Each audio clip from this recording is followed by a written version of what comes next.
Ils ont choisi d'être militaires. Ils ont choisi de verser leur sang pour que vienne un jour la paix dans ce pays. Ils connaissent les dunes, les terrains durs, les conditions difficiles de vent et de chaleur. Ils ont bravé l'impossible pour nous, pour la nation.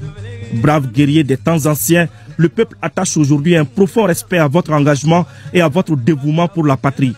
Le général Soumaré, capitaine Dibi Silas Diarra, colonel Tchekoro Bagayoko, commandant Siakakone, colonel Kissima Doukara. Ils sont nombreux, ces valeureux soldats, à être fiers aujourd'hui de là où ils sont, des dignes fils et guerriers du Grand Mali. Pourtant, à l'époque, le chef du mouvement, le président Modibo Keïta, avait tout entrepris pour que le sang ne coule pas, qu'il soit rebelle ou soldat. Mais hélas, quand les démons sont à l'appel, la raison dévie sa trajectoire. Quelques générations après vous, des jeunes prennent le relais pour tout d'abord vous venger et ensuite suivre vos pas afin que le pays soit stable et paisible. Ils sont aussi nombreux que vous à faire ce sacrifice. Comme vous, des milliers de soldats inconnus ont mouillé le sable brûlant et glacé de leur sang pour que ce jour soit.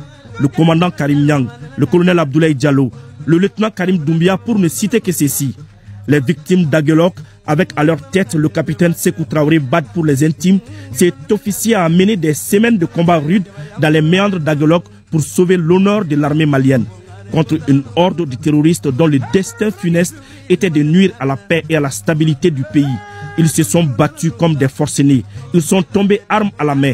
Leur perte nous impose un devoir de mémoire pour ces dignes fils et guerriers du Grand Mali. Oui, ce 24 janvier 2010, la pilule était difficile à avaler. Les grandes nations trébuchent, tombent, mais se relèvent. Le Mali est aujourd'hui debout sur les remparts. Son honneur et sa dignité ne sont plus à négocier. Un engagement des autorités de la transition qui hisse le pays de Modibo Keïta au rang des grandes nations. N'en déplaise aux détracteurs.